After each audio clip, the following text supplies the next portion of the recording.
Hello friends watching, welcome friends tuning in. In this time upload, you have a sequence 2, 12, 72 and we wanted to find the 7th term. And today I am showing you the two best ways to solve this. First method is the manual way. This method is perfect for short sequences.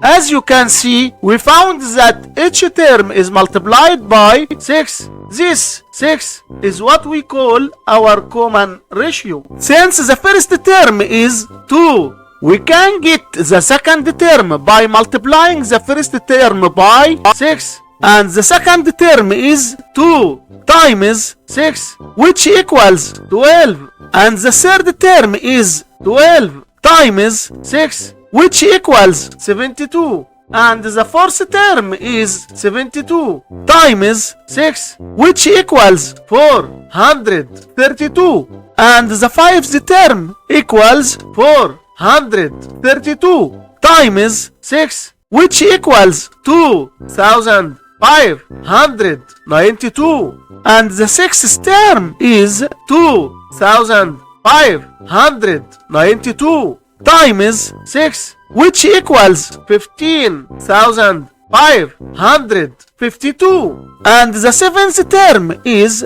15,552 times 6, which equals 93,312. And for our problem, we want to get the seventh term, which equals 93,312. And this is the solution by using the manual method.